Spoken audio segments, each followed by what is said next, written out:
como, Senhor, espelhar a tua palavra, a tua face, o teu evangelho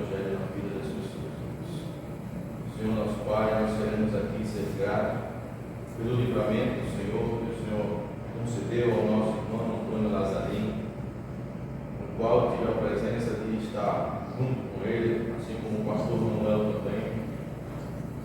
E é em um momento como esse que nós entendemos quanto somos importantes uns para os outros, quanto amamos uns aos outros, quanto teu amor resplandece em nossos corações. Obrigado pela sua vida, Senhor, nosso irmão. Obrigado por essa igreja, obrigado por conhecer cada vez mais o teu amor aqui dentro deles. E nós louvamos e agradecemos o teu santo nome, porque tu prova o teu amor para cada um de nós a cada dia que se passa. Nós queremos entregar também a vida dos nossos irmãos que também se encontram enfermos, Deus. Nossa irmã Dias, que tanto amamos também. E eu mesmo tenho um irmão mais velho da minha vida, e que nesse momento o Senhor passa por um momento de dificuldade em sua saúde, mas sabemos que a saúde espiritual dele está viva e eficaz para a honra e glória do teu santo nome, porque ele está, Senhor, exatamente firmado na tua palavra e a sua fé está fortalecida cada vez mais. Nós sentimos isso nas suas palavras quando falamos com ele, Deus. Queremos entregar também a vida da nossa irmã Melissa, dar força, dar sabedoria. E nesse momento o Senhor esteja indo de encontro, Senhor, a todo esse processo que está sendo enfrentado. E não há vitória se não houver processo, se não houver luta. Temos a certeza que a vitória virá em nome de Jesus Cristo, porque tu estás à frente dos teus servos. A vitória muitas vezes não é como nós pensamos, mas é como seja para a honra e glória do teu santo nome, porque tu sabes o que é melhor para cada um de nós. Sejam com aqueles também que estão enfermos, uma enfermidade mais leve, como o nosso caso da nossa irmã Dalva, que está se recuperando. Senhor, vai de encontro a todos, ó Deus, vai dando cura, vai dando libertação, vai dando vitória a cada um para que juntos possamos estar, se o Senhor assim nos permitir, agradecendo por tudo que o Senhor tem feito na vida de cada um dos nossos irmãos.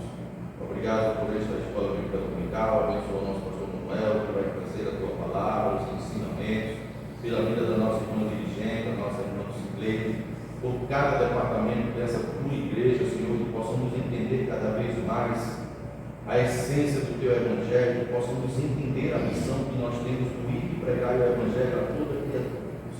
Obrigado por tudo. Nós te louvamos, nós te agradecemos com o coração felizes por te servir. Em nome de Jesus Cristo, aquilo que vive em nós para todos sempre. Amém. Amém. Podeis sentar então. Vamos louvar o canto 171, Avivamento. Aviva-nos, Senhor.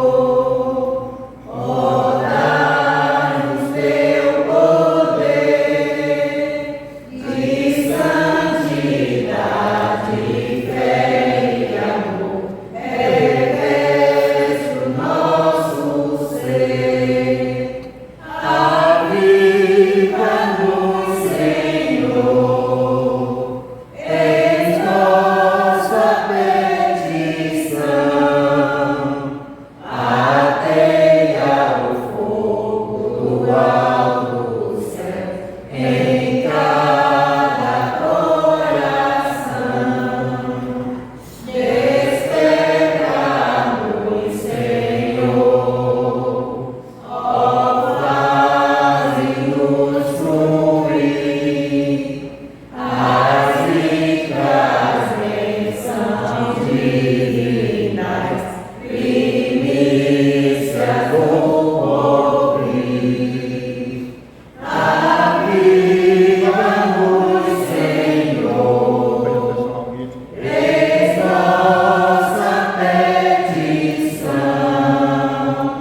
Quem é Deus?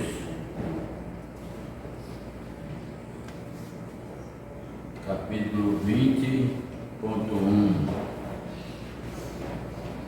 Deus e a ressurreição dos vivos. Semana passada nós falamos sobre Deus e a ressurreição. E nós falamos que só ressuscita quem já morreu. E hoje nós vamos trazer uma expressão parece antagônica, que é Deus e a ressurreição dos vivos. Semana passada nós falamos que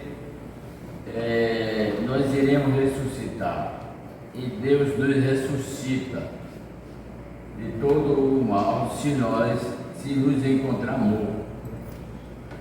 Deus é a ressurreição e a vida, é o poder da vida, mas só pode ressuscitar alguém se ele morrer para si mesmo. É o que nós estudamos na semana passada. E hoje nós vamos falar sobre Deus e a ressurreição dos vivos. O texto básico é João 1:25, que diz assim: eu sou a ressurreição e a vida. Quem crê em mim, mesmo que esteja morto, viverá. Então essa expressão nos chama a atenção de uma maneira especial, porque quando ele diz aquele que crê em mim, ainda que esteja morto, viverá, ninguém morto pode crer.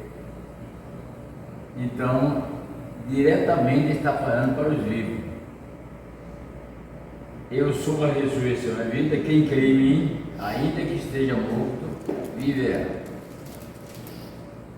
Jesus aqui falava unicamente da natureza espiritual, não falava do composto alma, corpo e alma, falava simplesmente da natureza espiritual. Por quê?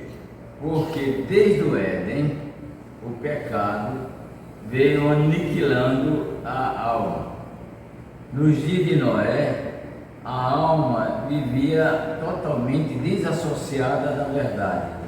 Eu acredito que aquele povo nem Deus pensava. A corrupção geral da humanidade naquela época. Somente uma família lá, a família de Noé, que tinha a tendência a Deus. Então, toda aquela geração, mesmo viva, estava morta. E morta na principal coisa, que é o espírito, a alma. Para Deus não importa corpo, para Deus não interessa físico, o que interessa para Deus é a alma, é o espírito. A alma não.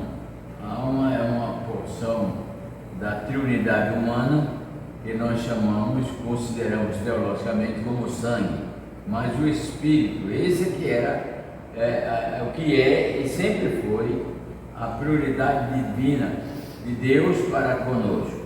Então, todas as pessoas que vivem na carne estão mortas, e os que nasceram do espírito e praticam a carne estão doentes, precisam do remédio. E Jesus está dizendo àquela multidão, àquele povo que ele veio trazer o Evangelho, dizendo: vocês estão mortos, vocês não pensam em Deus, vocês não têm anseio para Deus, vocês não conversam com Deus, então vocês estão mortos. Quando é que nós chegamos para uma pessoa e dizemos: você morreu para mim? Não quer mais conversa, não quer mais assunto, não quer mais presença, não quer mais companhia, você morreu para mim. Isso era a mesma coisa que acontecia e acontece com as pessoas que morrem para Deus. Não quer mais conversa, não quer mais apoio, não quer mais companhia, então está morta. E Jesus olhou como Deus, sabia que essa era a situação real do povo. Então disse assim: eu sou a ressurreição e a vida. Olha, se eu sou a ressurreição e a vida, eu devo ir para onde? Para onde está a morte. Às vezes nós somos crentes, o preconceito religioso, mente religiosa conturbada, ou pelo preconceito, não vai a tal lugar, não vai a tal pessoa, porque é isso, é aquilo. Mas Jesus Cristo não. Ele nos ensina que também não deve acontecer. Veio para o meio de um povo morto espiritualmente. Veio e no meio do povo ele falou a verdade. E muitas vezes o choque humano é quando as pessoas egoisticamente pensam que as suas verdades são as verdades verdadeiras, ou somente as suas verdades têm o direito de prevalecer no conceito e na mente das pessoas. Jesus Cristo era a verdade, como diz, eu sou o caminho, a verdade e a vida, mas não forçava as suas ideias ao povo, ele ensinava. É a mesma coisa de religiosidade que prende as pessoas. Não é religiosidade, não respeita a liberdade. Mas Jesus veio para aquele povo e disse: eu vim para isso e vou fazer isso. Quando nós cristãos fomos chamados por Deus, fomos chamados para evangelizar, para falar da sua palavra, para dar testemunho. Então não podemos fugir disso. E Jesus disse: olha, mas vocês que são religiosos, falam para os principais sacerdotes, vocês que são ouvintes da palavra, vocês que me seguem aos desertos, vocês que são alimentados nos desertos, vocês que entram sobre as campinas o dia inteiro para me ouvir, mas vocês estão mortos. Vocês estão mortos. E eu vim para dar vida a vocês. Eu sou a ressurreição e a vida. Quem crê em mim, ainda que esteja morto, viverá. E se vocês estão mortos, vocês precisam de vida. E onde vocês vão encontrar essa vida? Ele disse abertamente: em mim vocês vão encontrar essa vida. Porque ninguém tem esse poder. Esse poder o Pai me deu, de eu chegar para vocês que estão mortos e ressuscitar vocês.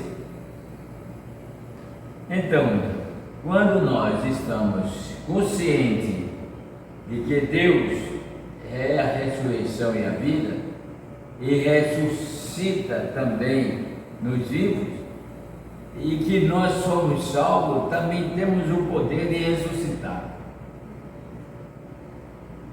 Eu não sou muito dado ao testemunho de pessoas que chegam e dizem: essa pessoa aí, ou eu já ressuscitei 10, como eu já ouvi.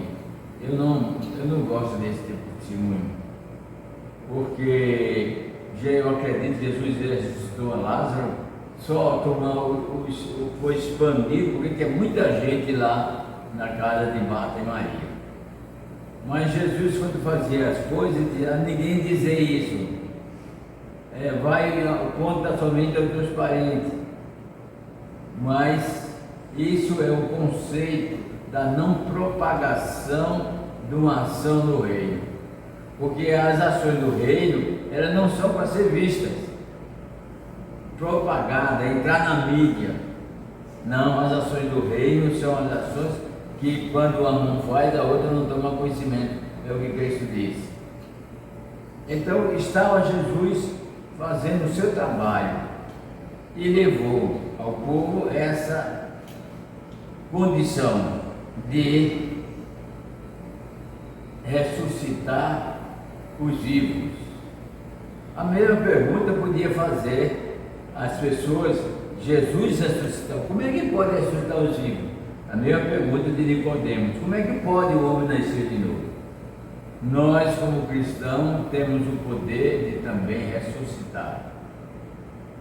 Ressuscitar nós e ressuscitar outras pessoas, não a vida de mais ressuscitar o que morreu dentro de nós. Nós estamos vivendo um tempo que expressa nitidamente que muitos sentimentos cristãos estão mortos. E é necessário ressuscitar. E só quem ressuscita é aquele que vive com a palavra de Deus. Esse tem poder de ressuscitar. Não é fácil você ressuscitar, retrazer uma coisa que as pessoas chamam de boco-moco, de atrasado, que não presta, que isso já passou da época, e você ressuscitar aquilo e viver explicitamente para que a humanidade venha. Não é fácil, mas a Bíblia diz, não me lembro bem o texto, que diz assim: não abandonei os marcos antigos. Outra tradução diz: não abandonei os marcos antigos. E nós às vezes deixamos morrer tantas coisas. A educação que recebemos dos nossos pais, nós já passamos com deficiência para os nossos filhos.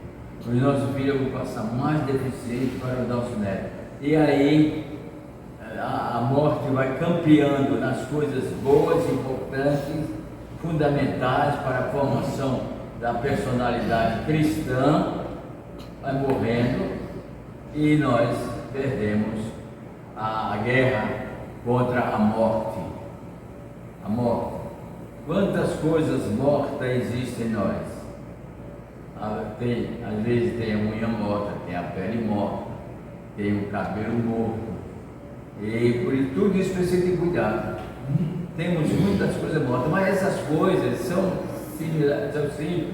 Agora, as coisas espirituais que nós permitimos que morressem, essas sim precisamos ressuscitar.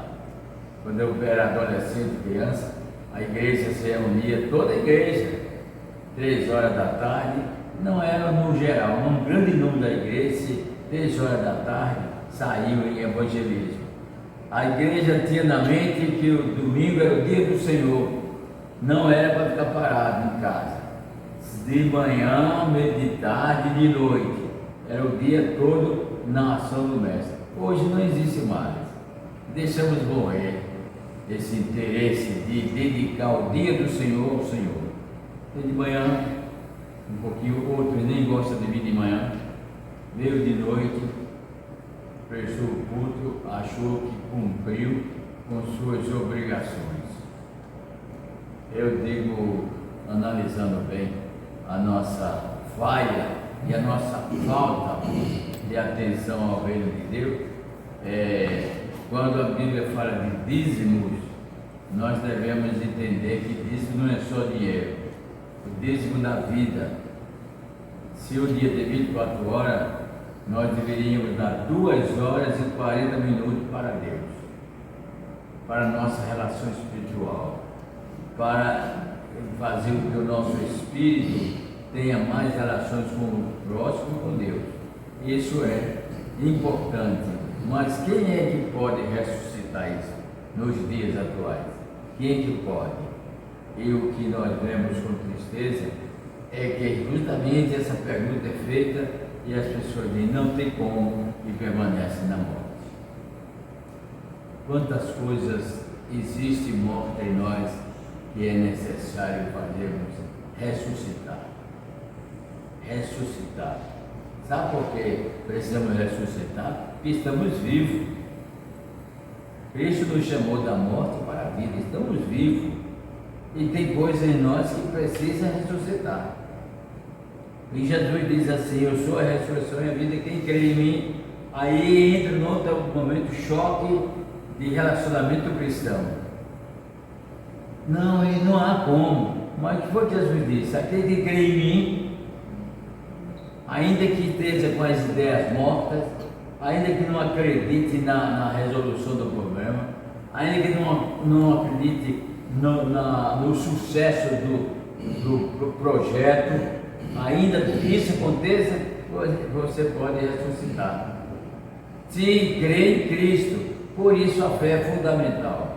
Não podemos fazer nada sem termos fé. E muitas vezes os cristãos confundem emoção com fé, vontade momentânea com fé. Não é assim. Fé é o firme fundamento das coisas que não se vê e as quais acreditam e esperam.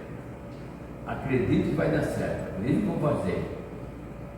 Mas eu escrevi um pensamento que diz assim: ninguém é derrotado se antes não se derrotar. Se nós nos derrotarmos, ninguém mais vai fazer com que nós chegamos à vitória. Mas se nós persistirmos numa queda, levantar, persistir, a gente crendo na vitória vai conseguir.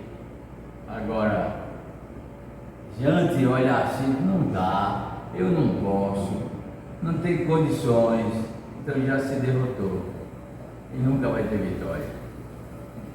Vamos ler um pouco. Às vezes nós somos tentados a pensar que os mortos vencidos por enfermidade ou acidentes que foram sepultados são aqueles que precisam ressuscitar. Mas os ensinos de Jesus nos apontam também outra direção sobre o assunto, quando afirma que aquele que nele crê, mesmo que esteja morto, viverá. Primeiramente, iremos analisar que tipo de morto que fora especificado por ele, porque uma pessoa morta não poderá crer, porque a sua memória ficou entregue ao esquecimento. Eclesiastes 9:5. Então, o morto mesmo não pode crer. Por isso, a salvação do homem é até no momento que ele respira. Ele só pode crer estando vivo. Então, morto ele não crê, porque a sua memória está no esquecimento, segundo diz a Bíblia. Então, essa expressão, que ainda que esteja morto viverá, está claro que não é aplicada às pessoas mortas fisicamente. Jesus está, nesta ocasião, está certificando uma ressurreição para quem não for atingido pela morte física. Esta ressurreição para a vida é para os vivos, aqueles que estão mortos em seus delitos e pecados. A vida humana está fundamentada em duas partes distintas e elas constituem a vida das pessoas, a vida material e a espiritual. Essas vidas compõem uma única pessoa, a qual deveria viver harmonicamente, mas na maioria das vezes estas vidas se tornam antagônicas e adversárias, uma tentando destruir a outra. A vida carnal investe totalmente no pecado, sabendo que a carne e o sangue não podem ver o reino de Deus. Assim, ela tem procurado em se alimentar do pecado e está investida e a alimentação, assim ela está investida em alimentação da carne. A natureza espiritual morre na pessoa. Esta era a situação que viu Jesus. Jesus viu como se encontrava a existência humana na Terra. Bem, as duas naturezas que nós recebemos para estruturar nossas vidas, material e espiritual. A tendência do homem desde o princípio foi a natureza carnal. Por que a natureza carnal? Porque é a natureza que nós vemos, nós palpamos, nós possuímos, nós adquirimos, nós juntamos, como aquele homem, o agricultor insensato, juntou todos os frutos da sua fazenda e admitia que estava feliz, rico por muito tempo não ia se preocupar. E Deus disse assim, olha, esse aí só vive estruturando-se na vida material, nos bens materiais. E disse, olha, tu és louco, porque essa noite a tua vida espiritual vai ser chamada. O que preparaste nela? Nada. E muitas vezes nós, os cristãos, caímos nessa cilada. Nos preocupamos muito com a vida material, a ponto de esquecermos parte da vida espiritual. E essa guerra é uma constante. Quando Jesus disse, eu não chamei vocês para vocês terem paz, mesmo ele sendo a paz, eu não vim trazer vocês para terem paz, eu vim trazer espada, não somente parente contra parente, filho contra pai, mas uma guerra interior, íntima, a guerra da carne contra o espírito. Essa guerra é existente e não podemos deixar de pensar que existe e nos preparar para vencer. Crente frio, crente resmungão, crente que não aceita a palavra de Deus, revolta. O culto passou 5 minutos, sai bravo. Qualquer coisa não contribui mais, nem com presença, nem com dinheiro. Essas pessoas não descobrem que tudo isso é ação da carne. Discutindo com besteira dentro da igreja, acusação um com o outro, condenações, tudo isso é a ação ferrenha da carne sobre o espírito. E como a carne fraqueja o espírito, as pessoas cedem ao pecado. E às vezes estão tão dormindo, estão tão mortos que nem veem, nem notam. E Jesus fala isso, que pessoas vivas que não veem, tem olho e não vê, tem boca, mas não fala, tem ouvido, mas não ouve, e são vivas. Então, a morte atuou tanto que as coisas da morte estão acima do poder da vida. Isso é uma coisa notória e que nós devemos ressuscitar na nossa vida, no nosso meio, orar para ressuscitar isso no nosso irmão. Quando a Bíblia diz que nós devemos orar uns pelos outros, não é orar para que Deus lhe dê uma casa bonita, um carro bonito, um emprego de ganhar milhões. Não, orar para que ele tenha poder de vencer essas pressões da carne. Um crente fraco precisa que os mais fortes levem suas cargas. É isso que ensina a Bíblia. O crente fraco é esse, resmungando.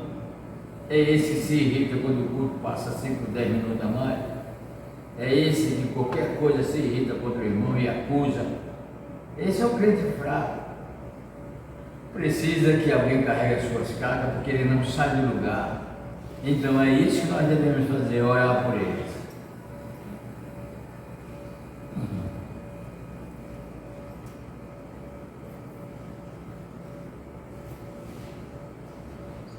Assim, ela tem procurado em se alimentar do pecado, da carne, e está investida na alimentação da carne. A natureza espiritual morre na pessoa.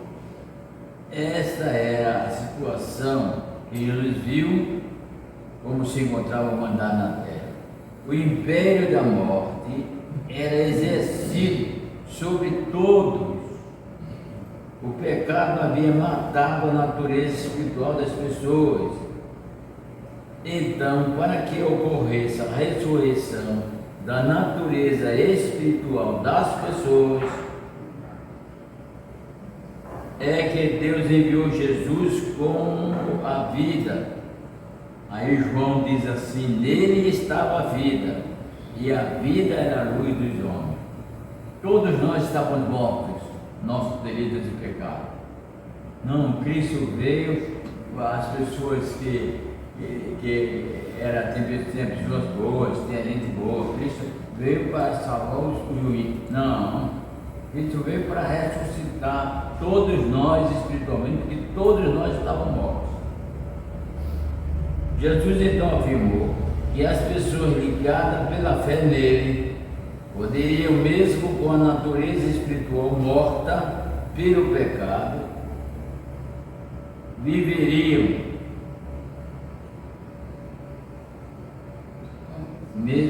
Jesus então afirmou que as pessoas ligadas pela fé nele poderiam, mesmo com a natureza espiritual morta pelo pecado, viverem.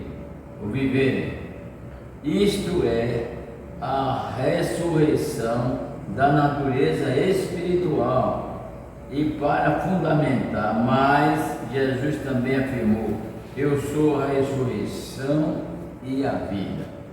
Nós usamos esse texto e admitimos justamente no último dia, quando ele nos ressuscitará e nos levar para ele. Mas não é somente nesse dia. Jesus só será ressuscitado no último dia os que foram ressuscitados por Jesus na natureza espiritual. Natureza espiritual é ressuscitada, então nasceu de novo. Aí Paulo diz que está em Cristo é uma nova criatura. Esse nasceu de novo, nasceu da natureza espiritual. E é nessa situação que nós devemos entender que estamos nós os cristãos. Não somos mortos, nós temos que falar, nós temos que ouvir, nós temos que andar. Porque o viver para Cristo, viver na vida cristã, é andar para o próximo, correr para o cumprimento das promessas e voar para Deus. Esse é os atributos de uma vida cristã que foi ressuscitada. Porque sem ressuscitar ninguém fala, sem ressuscitado ninguém anda, e sem ser ressuscitado ninguém voa. Alma, corpo e espírito, as três ações distintas do cristão na sua trajetória para a eternidade. Jesus nasceu para que nossas naturezas espirituais a nossa natureza espiritual fosse restaurada por um novo começo, um novo nascimento. Aquele que informou a Nicodemos. Nicodemos era chefe religioso, ensinava ao povo na sinagoga. E Nicodemos, interessado em ver o que Jesus fazia, ele disse que vou conhecer esse homem de perto, porque muitos religiosos tinham preconceito de ninguém pudesse ver ele conversando com Jesus Cristo. Por isso eles não queriam aparecer publicamente conversando com Jesus. Então ele foi conversar com Cristo. E Jesus, conhecendo a estrutura de Nicodemo, começou logo. Ele não era teólogo, não era mestre em religião, não era conhecedor das coisas do reino. Então Jesus perguntou assim para ele: em verdade te digo. Essa expressão, em verdade, alguns escritores, alguns teólogos pensam que Jesus Cristo falava com uma repetição. Na verdade, tem força de duas repetições da verdade, como se fosse uma verdade nítida.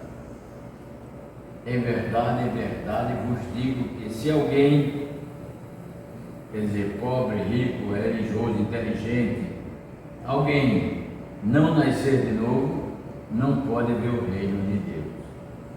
Aí Nicodemos achou isso uma coisa espantosa. E realmente, quem está na carne, isso é uma coisa espantosa.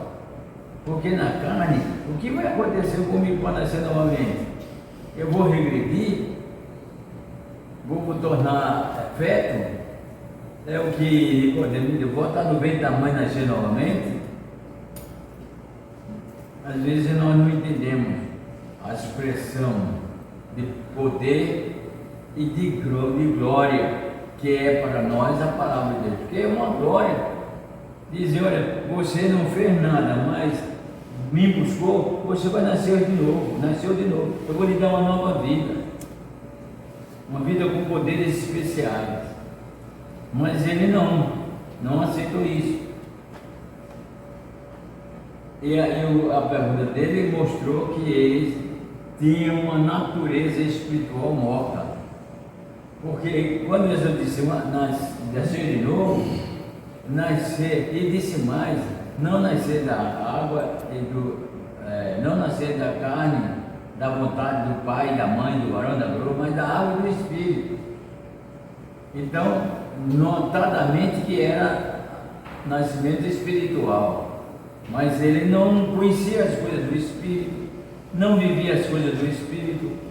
É a mesma coisa do cristão que só vive as coisas da carne. Quando vem uma noção de espiritual, até mesmo uma enfermidade, alguém diz, olha, você está perto de morrer, o médico diz, a vida da pessoa se desaba, como se ela não tivesse fé na ressurreição, como não acreditasse que a alma é eterna, como não acreditasse que Deus está presente, que Deus está junto dele, porque é um crente carnal. E isso, a mesma coisa aconteceu com o mestre em Israel, que era carnal, e disse, isso não pode acontecer, não pode acontecer. Então Jesus começa a lhe ensinar como, e ele saiu dali, eu acho que saiu com uma cabeça tonta. Como é que pode? Mas isso assim, mas eu que ensino, nunca tive essa noção, eu que ensino, nunca imaginei isso, Deus nunca me revelou. E como é isso? Às vezes também acontece na vida do crente. Chega uma pessoa, dá um testemunho, o pregador diz uma expressão, a expressão toca nele, mas ele, eu tenho tantos anos de crente, nunca Deus me mostrou isso, mas mostrou agora. E Deus nos mostra as coisas através de um dos outros. Deus faz ressuscitar coisas em nossos corações de acordo com o que os outros falam. E se eles falarem a palavra de Deus, você crê, se a palavra de Deus é falada, então você nasce todo dia. Você ressuscita todo momento, que transforma, que a palavra de Deus vem no seu coração, e você vê que está errado e transforma aquele erro. Isso é ressuscitar. Ressuscitação, ressurreição do Espírito. E toda vez que o Espírito ressuscita, a carne fica mais fraca, porque ela morre, ela vai morrer. Toda vez que nós ressuscitamos, uma coisa interessante na vida espiritual, a carne morre, vai morrendo, não morrerá nunca totalmente, mas vai morrer, e você vai tendo vitória. Vitória que você senta e imagina, como é que eu consegui isso? Como é que isso aconteceu comigo? Não podia, não imaginava, não tinha condições, mas a fé em Cristo ressuscitou seus ideais. E uma fé morta não ressuscita os ideais. As pessoas que não acordam para a vida, elas permanecem no lago do esquecimento. É aquele tipo de pessoa que diz assim, eu estou lambuçando o selo, se colar, colou.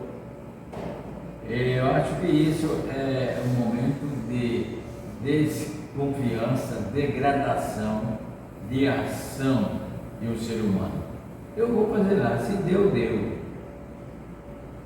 Isso aí é gente que, cara, não conhece fé e vive feito as aves de rapina, navegam em cima da morte. Certa vez eu estava lá na margem, eu era ainda adolescente, estava ali na margem, no terminal de ônibus que ia para Piedade de Candeia, lá no Rio Capivari, E às vezes eu ficava lá esperando o papai que ia comprar outras coisas, e eu ficava lá observando. De repente lá veio um bezerro morto, boiando e em cima um urubu. E o urubu, de vez em quando, dá uma bicadinha, quer dizer, a vida dele é baseada na morte. Como? É quando o morto é o vivo. Então, às vezes, nós pensamos assim: em cima do pecado queremos andar, em cima do erro queremos ser abençoados, em cima da questão de amor ao próximo, ou uns aos outros, nós queremos ser beneficiados, mas não é assim. Não é assim. As aves de rapinas vivem do que é podre, do que é morto, do que já morreu. Mas nós não somos aves de rapina. Nós somos, eu já preguei aqui, me lembro bem, sobre o cristão e o reino de Deus. E a história infantil e o reino de Deus. Eu falei que nós somos considerados diferentes onde estamos, na escola, no trabalho, é muito diferente. Não sai para tomar cervejinha, não vai para uma festa que tem a mulher, não vai. É diferente, não é natural não, nosso não, ele é diferente. O pastor, o nosso linguajar, né? Nossas expressões perto dos demais que não são crentes, né? Acho que nós pecamos muito com nossas expressões perto dos que não são crentes, né? Às vezes você está ali no diálogo e você tem que se corrigir para não entrar naquele aquele ritmo ali de... Eles vão nos achar diferente de qualquer maneira, porque nós não vamos entrar no raio das suas pretensões e ações, mas nós nos relega, nos rejeitam, porque tivemos assim, uma praia bonita dela, vai ser besta desses crentes que abriu na mão para a igreja. É muito tolo, é muito tolo. Aproveitando de aproveitar a vida, não vive não, estou morto. Totalmente inverso. Aí eu digo assim, olha, o rei de Deus é diferente. Nós não somos ave de rapina, nós não somos patinho feio. Se nós buscarmos viver a vida espiritual, nós nos transformaremos em cisnes reais. E não fomos criados para voar rasteiro pelos papos, não. As alturas, como as águias. Isso é conceito de poder espiritual, de ressuscitação dos bens da natureza espiritual. Aí Cristo diz assim: a casa fundamentada sobre a rocha é quem ressuscita os bens espirituais que às vezes morrem. Jesus disse assim: a casa edificada sobre a areia, o vento vem, a chuva cai e ela desaba.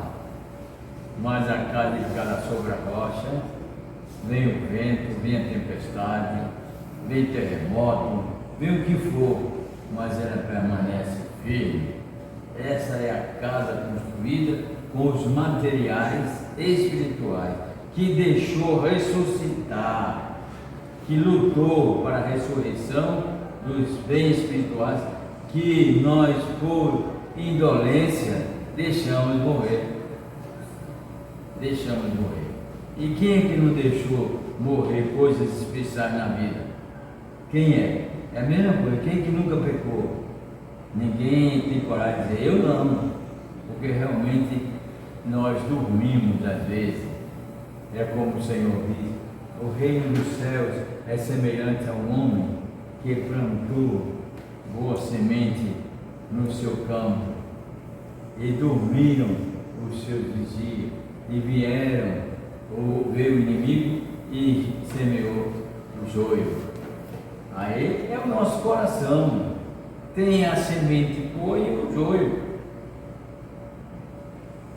Então nós temos que fazer que o joio morra e que no lugar do joio cresça o trigo. É isso que nós temos que fazer. É a nossa luta diária, continuadamente. Temos que estar sempre atentos. A vida cristã é isso. Não pense vós que me trazer paz, mas espada.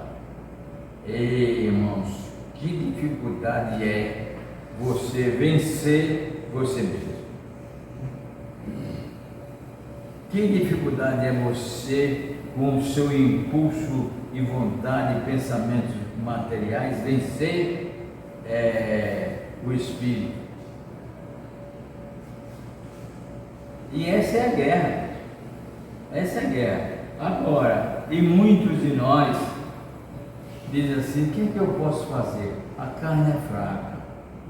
A Bíblia diz que a carne é fraca. Mas isso não é desculpa, porque no mesmo versículo que diz que a carne é fraca, diz: mas o espírito é forte. Então, está nas nossas mãos, não está no nosso poder, está no poder de Deus, mas está em nossas mãos. Aquele que crê, ainda que esteja morto, viverá. Aquelas coisas do nosso coração que morreram e que deveria ser estrutura para a vida cristã, que morreram, Cristo disse: se crê em mim, ressuscitará. A vida cristã é fácil? Não. É difícil? É impossível? Não. Para o homem só e seria sempre impossível. Mas Jesus disse antes: eis que estou convosco todos os dias. E antes de sair fisicamente do meio da humanidade, ele disse: vou enviarei o Espírito Santo. E veja a expressão de poder e de força na nossa consciência. E ele vos conduzirá a toda a verdade. E por que eu fico às vezes parado dentro da mentira? Por que eu aceito a mentira? Por que eu uso a mentira? Rejeição do Espírito Santo. De que se queixa o homem? Dos seus pecados. De que se queixa os cristãos de não ter uma vida efervescente espirituais? Porque não permite que haja a ressurreição das coisas divinas, as coisas do reino, e deixaram morrer.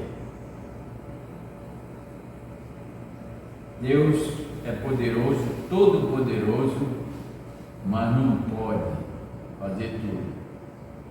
Mas pastor, Deus pode tudo? Não, Deus não pode fazer tudo. Deus não pode forçar você a querer as coisas. E as coisas só acontecem na sua vida se você quiser. Principalmente as coisas espirituais. O contato de Jesus Cristo com as pessoas é de educação, de respeito.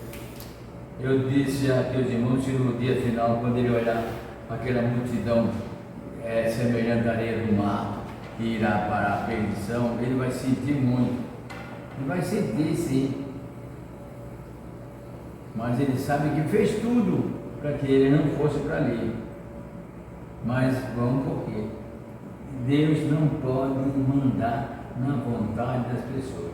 Mas não, porque assim Deus teria acepção de pessoas. Assim Deus não ia ser justo. E essas coisas não podem caber facilmente na mente de pessoas carnais. É difícil.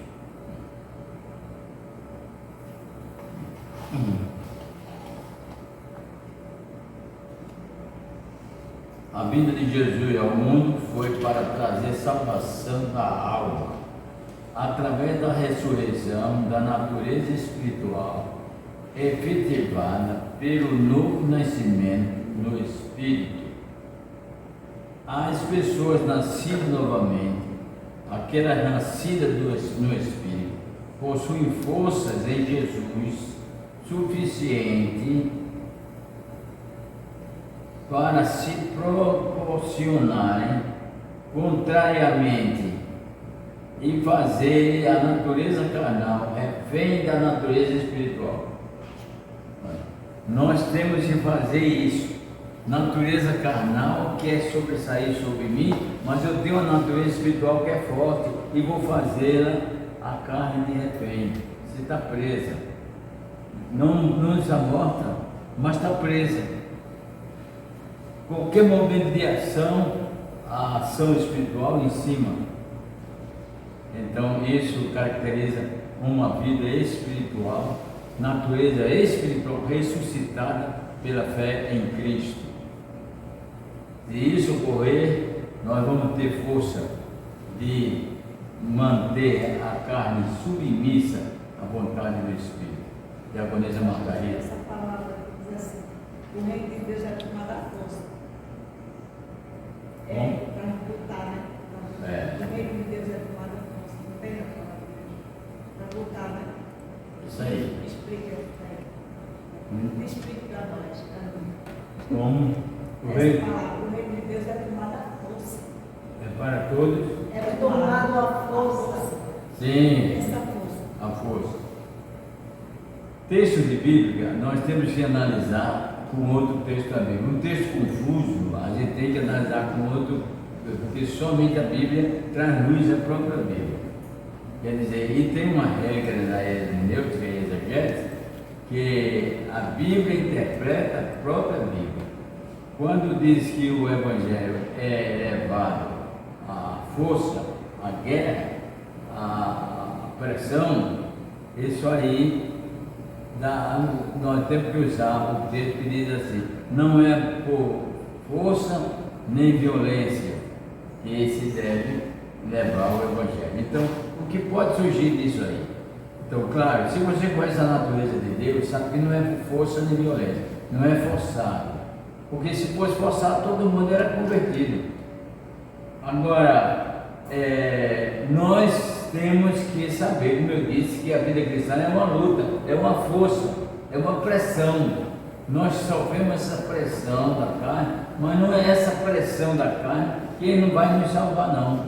Quem vai salvar é Cristo. Agora, nós temos que usar essa pressão de que recebemos da carne para não ceder e sabemos que precisamos da natureza espiritual.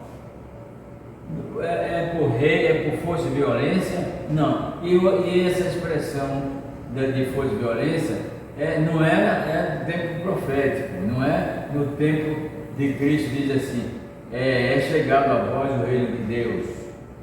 Não é Bíblia não, pastor, é Bíblia, mas tem coisas que não se adaptam ao ensino de Cristo. É um pensamento do profeta. O profeta pensa uma coisa, mas Cristo não é obrigado a submeter ao que o profeta pensava.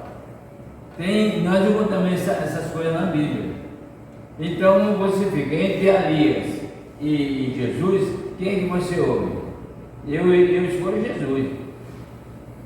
Entre Jesus e Pedro, quem é que você ouve? Jesus. Então tem coisa, o caso que Paulo diz assim: bom é que o homem não tenha mulher, fique feito eu, sozinho, não se case. E ele diz mais: porque o casado se preocupa em agradar a mulher, e os solteiros para agradar a Deus. Se você for olhar e se colocar numa realidade existencial, é o contrário. Solteiro só quer farra, encontros, festividade, e nem igreja vem. Você vê aí, quantos jovens nós temos aqui? É uma prova de que acontece o contrário. Mas o que Paulo falava? Paulo falava daquilo pensando nele e no ministério, e realmente seria melhor. Seria melhor que o pastor não tivesse família. Mas também, por um lado, seria ruim. Como é que ele podia aconselhar? Como é que ele podia sentir a necessidade das famílias se ele nunca teve? Então, são essas coisas que nós temos que colocar dentro da visualidade existencial. É por reino, como é, irmão, por força e violência, o reino de Deus. Tomado à força, o reino de Deus. Tomado à força. Não, isso aí também Jesus falava a respeito das autoridades. Primeiramente, quando isso até é uma profecia referente à igreja do século V, quando a igreja se uniu ao Estado. O Estado, o rei decretou. O que acontecia? No tempo de Domiciano, um rei bom, mas não cristão.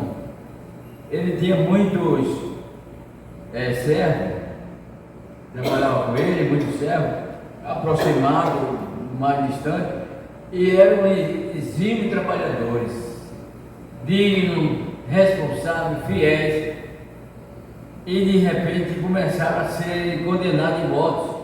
Aí perguntou, por quê? É cristão. Ele é cristão.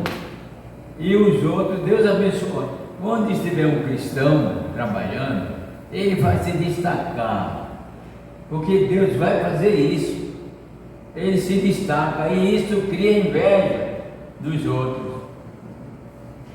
Então os romanos irritavam em ver os cristãos em cargo elevado perante o rei. Então criava situações para mostrar que os cristãos eram pessoas erradas e que necessário seria até de ser condenado à morte. Uma das coisas que condenaram os cristãos naquela época é que alguém foi ouvir um culto cristão e não numa ceia e viu aquilo e voltou com uma denúncia de que os cristãos eram canibais. Eles são canibais, são pessoas que comem outras, comem carne humana, porque na ceia Jesus disse, quem não comer do meu corpo e beber do meu sangue não tem parte comigo. Então eles foram cristãos, foram condenados por isso. E quando Domiciano viu isso e viu que os cristãos eram os melhores homens do reino e que morriam, aí disse, então vai o seguinte, aí é entrar no reino com violência. Todo mundo agora vai ser cristão. Em Roma todo mundo vai ser cristão. E assinou o decreto e a igreja passou a ser Igreja Católica Apostólica Romana. Igreja Católica, que significa universal. Apostólica, igreja apóstola, e romana, porque é decreto romano. Então, isso é entrar no reino de Deus que ele dá por violência. Não é força. Roma é a potência maior força do mundo. Então, é decreto. Querer entrar no reino de Deus por decreto é fazer violência. Não, eu meu pai é pastor, eu vou fazer que não presta por aí, mas depois a Bíblia diz assim, eu vivo da promessa. A mesma coisa dos discípulos lá em João 6. Eu vivo da promessa, porque creio no Senhor Jesus, será salvo em tua casa. Aí pensam seriamente, casa não é prédio, casa é a família, então eu estou dentro da graça, eu estou dentro da promessa. Isso é querer entrar no reino de Deus por violência. Não, nós somos, os judeus disseram, nós somos filhos de Abraão, nossos pais comeram maná, comeram o pão do céu, e nós somos filhos de Abraão. Jesus diz assim, vossos pais não comeram o pão do céu, quem comeu aquele pão morreu. Eu que sou o pão do céu, quem comer desse pão jamais terá fome. Eu sou o pão. Então ele diz José, como é que pode um cara desse novo dizer que é maior que Abraão viu, Então muitos deixaram Jesus Cristo porque queria entrar no reino por violência, por tradição. Queria, porque ele é filho de Abraão, então ele tinha que ir para ser salvo. E uma expressão que tem que eu também não aceito é que todo Israel será salvo. eu acredito que seja salvo. Qualquer coisa menos a vida eterna, porque assim eu vou chegar diante de Jesus Cristo de cabeça baixa. Porque o que salva, o que ele nos ensinou, o que salva é a fé. Não é ser israelita. O povo que queima a igreja cristã, queima a igreja evangélica e o poder ser salvo, eu acredito que todos que crerem serão salvos. Eu sei que é um povo que fica esperando a vida de Cristo ainda, não a vida para a redenção, a vida para a salvação, para a crença, ele ainda não aceitaram, esperam Cristo. Então, como é que o povo não crê que Cristo veio? Como é que vai salvar? Agora, quando a Bíblia fala todo Israel, a Bíblia fala de todos os que pela fé aceitaram Cristo, de todas as nações. Quando nós damos a bênção apostólica e dizemos porque a graça, a Cristo, o amor, a misericórdia de Deus esteja caindo sobre todas as pessoas, e todo Israel de Deus é todos os que aceitaram Cristo. Esse aqui é o Israel que vai entrar. Todo esse Israel será salvo. É por isso que muita gente não quer queimar um pouco de neurônio para entender, para buscar, para analisar a Bíblia. Porque eu sei também que não é tão fácil, porque a expressão da letra é importante, mas a Bíblia mesmo diz que a letra mata. O Espírito é que vivifica. Bíblia para nós deveria ser o espírito da letra e não a letra. O espírito da letra é aquilo que o Espírito Santo nos traduz mentalmente o que a letra quer dizer. Isso é que é ler Bíblia. E eu acredito que todos nós devemos, antes de ler a Bíblia, Senhor, me ajuda, manda o teu Santo Espírito para me iluminar, porque eu vou ler a tua palavra e quero saber o que tu tem para me dizer. É assim, porque tem muitas coisas, como até crente falando, eu disse na semana passada, atrasada, está falando que gosta mais da Bíblia, é da parte erótica da Bíblia. Quando Salomão diz, temos uma irmãzinha que ainda não tem seio. O que será dela no dia que for tomada? Linda, minha concubina, mulher linda, teus seios é como os montes cobertos de flores coloridas. Isso é bonito? É. É erótico? Não. E pode ser. Pode ser. Mas eu posso transmitir isso para outras coisas, interpretar outra coisa. Então a Bíblia tem coisas que nós temos que interpretar. E Jesus disse que bem-aventurado é aquele que não encontra nele escândalo. E é bom nós não encontrarmos na Bíblia escândalo. E se encontrarmos alguma falha, temos que entender que a Bíblia foi escrita também por homem, mas foi inspirado, muito bem, o Espírito inspira, mas não tira a natureza humana como faz Satanás na possessão. Por isso na Bíblia tem palavra de Deus, palavra de homem, palavra de Satanás e até palavra de animal. Não deixa de ser Bíblia por isso. Sim. Ainda voltando à questão da irmã sobre o reino de Deus é tomado pela força, a gente tem uma outra expressão na Bíblia que diz que a carne é fraca, mas o espírito é forte. Então é essa força que vence a fraqueza da carne. Se estivermos no Espírito de Deus, a força vence o mal, vence a fraqueza da carne.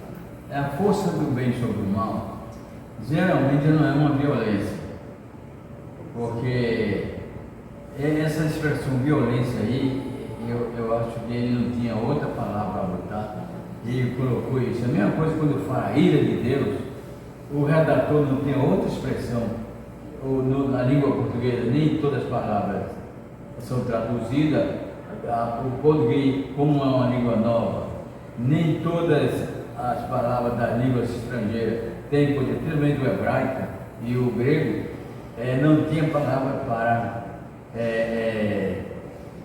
fazer a tradução, então botava aquilo que era mais perto.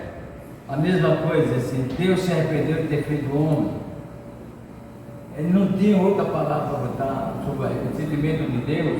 Qual é o sentimento de Deus de ter feito o homem? O homem fez isso, foi isso. Então vamos botar o quê? Não tem outra palavra. Aí bota arrependimento. Porque aí contraria a natureza divina, porque Deus é Deus, sabe todas as coisas, então não vai fazer uma coisa para se arrepender. Então essas coisas tudo nós devemos observar e analisar, que essa palavra, usar força e violência, eu acho que se eu fosse crente por força e violência, eu não tinha paz não. Eu sou crente porque Jesus tocou em mim e eu amo essa obra, a ponto de, se pudesse acontecer, um anjo do céu descesse e dissesse: olha, salvação não tem mais não, se vocês querem continuar na igreja, mas salvação não tem, eu continuaria a mesma coisa, na igreja, cantando, lendo, escrevendo para o reino de Deus. Por quê? Porque eu não entrei por violência, não entrei por força, eu entrei porque alguém me amou e eu senti a inspiração, o toque do Espírito de Deus e também amei. Nós também amamos o nosso Senhor, porque sem amor também nós não poderíamos estar louvando o seu nome e ligado à sua obra. Vamos ver aqui, vamos encerrar essa parte. Agora no domingo entramos no 20.2. Deus é a abrangência da ressurreição.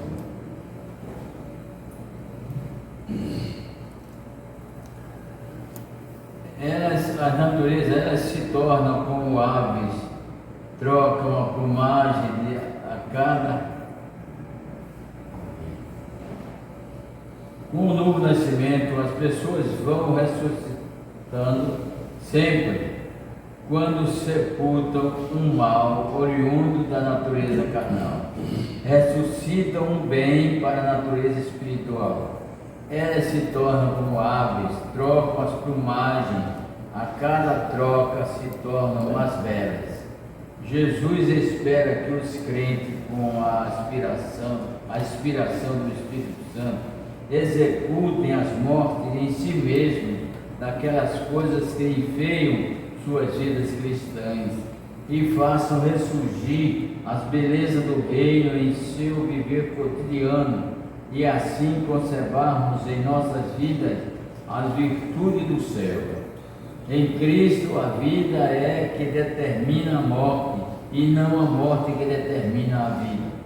A vida em Cristo tem o poder de determinar a morte do mal, mas fora de Cristo é a morte que determina uma vida, a morte da fé, da esperança, de salvação e que proporciona vidas infelizes e destinadas ao inferno.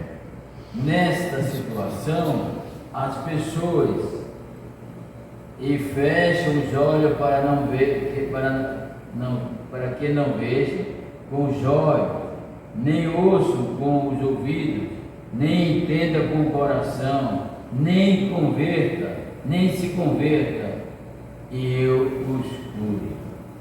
Isso que Jesus está dizendo. Com certeza estão mortas, mas mesmo mortas para a vida eterna, poderão ser ressuscitadas se estiverem vivas e confiem em Jesus como seu único Salvador.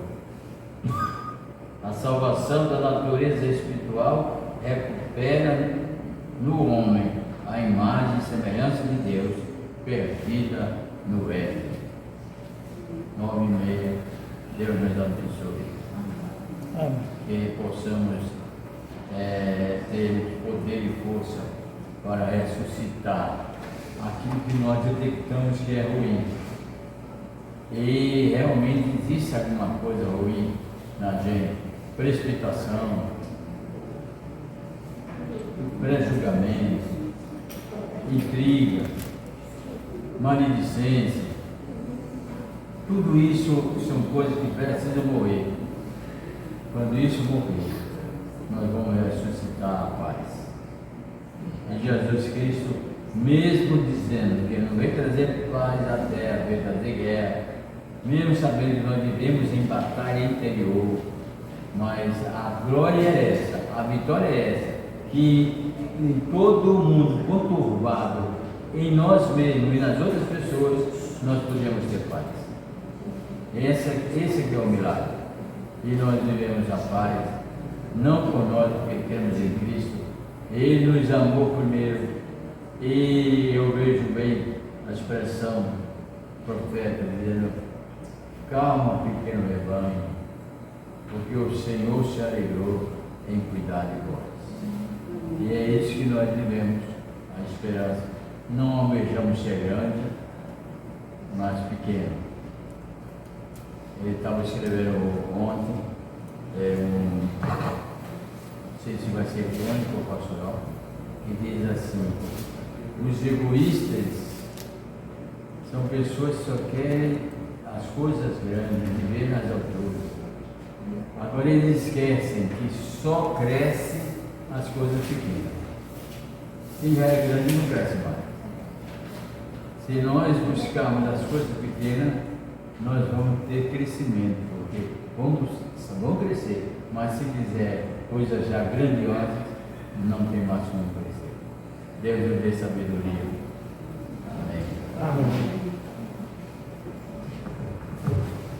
Possamos cada dia mais, fazer como o pastor estava falando, que o Senhor Jesus cada dia mais possa nos dar sabedoria e entendimento da sua palavra, porque é isso que nós precisamos. Nesse momento eu convido os irmãos para ficar de pé. Convido o nosso irmão Leandro, nosso diácono Leandro, que faça a oração final e possamos, à noite, estarmos juntos na nossa casa de louvor e gratidão ao nosso Deus, e aqueles enfermos possam ter saúde, como a nossa irmã Rogéria, que achou que hoje nem vinha, mas graças a Deus, Deus é maravilhoso, está aqui junto conosco, e a igreja está muito bonita, tem muita gente, e só motivo de gratidão ao nosso Deus. Oremos. Senhor, nosso Deus e Pai, nós louvamos e agradecemos, Senhor, por este dia maravilhoso. Obrigado, Pai, porque temos o privilégio de estarmos aqui, reunidos na tua casa para aprender mais de ti. Louvamos e agradecemos por tudo que tens preparado para nós e agradecemos o banquete de hoje. Pai, nos prepara, Senhor, para o futuro, nos fortalece, Senhor, a cada dia. Agradecemos, Senhor, pela vida do nosso pastor e tenho prazer, a alegria, Senhor, trazer a tua palavra, os ensinamentos, Senhor, para nos edificar cada dia. O Pai, fortalece ele, Senhor, e renova a sua vida cada dia para que ele continue, Senhor, com alegria realizando a sua obra. Obrigado, Pai, pela vida de cada um presente, aqueles que não puderam ouvir também. Senhor, abençoa os enfermos, Senhor, e recebam a tua bênção, a tua unção de cura, Senhor, restaurando e renovando as suas vidas, para que possam, Senhor, estar conosco, se alegrando também com as tuas maravilhas. Pai, nos prepara, Senhor, para um dia de bênção na tua presença, nos fortalece, Senhor, todos os dias da nossa vida. Obrigado, Senhor, nos leve em paz para as nossas cidades, e que cada um aqui, Senhor, possa convidar outras pessoas para estarem também hoje conosco, para se deliciar no banquete espiritual. Nós te agradecemos e louvamos, Em nome de Jesus. Amém. Amém.